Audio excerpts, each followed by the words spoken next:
अहिल्यानगर तालुक्यातील पिंपळगाव उज्जैनी येथील तलाव खोलीकरणाच्या कामाला वेग आला असून या कामाची आमदार अक्षय कर्डिले यांनी पाहणी केली आहे। नगर तालुक्यातील पिंपळगाव उज्जैनी येथील ससेवाडी रोडवरील गाव तलावाच्या खोलीकरण आणि गाळ उपसा कामाला वेग आलाय।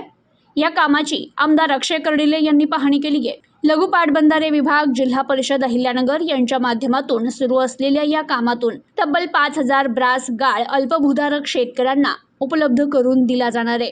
गाळमुक्त धरण गाळयुक्त शिवार योजनेअंतर्गत स्वर्गीय आमदार शिवाजीराव कर्डिले यांच्या प्रयत्नातून या कामासाठी 17,05,000 रुपयांचा निधी मंजूर करण्यात आला होता।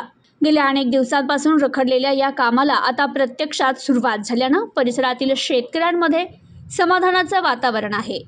तर या पाहणी दरम्यान अधिकाऱ्यांना सूचना देताना आमदार अक्षय कर्डिले म्हणाले, मुख्यमंत्री देवेंद्र फडणवीस यांच्या संकल्पनेतील जलयुक्त शिवार योजनेमुळे राज्यातील अनेक दुष्काळग्रस्त भागांना मोठा दिलासा मिळालाय।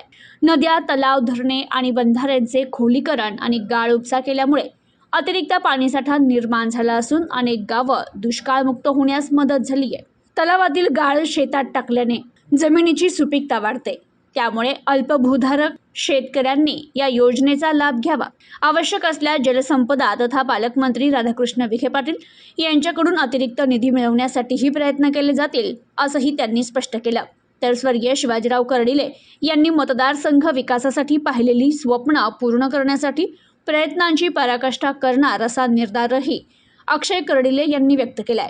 यावेळी बाजार समिती माजी संचालक जगन्नाथ मगर, सरपंच अरुण आढाव, चेअरमन सुभाष आढाव, भगवान आढाव, भाऊसाहेब वाघ, गोरख वाघ, नाथा चव्हाण यांच्यासह ग्रामस्थ मोठ्या संख्येने उपस्थित होते। Bureau report, news today 24, Ahilyanagar.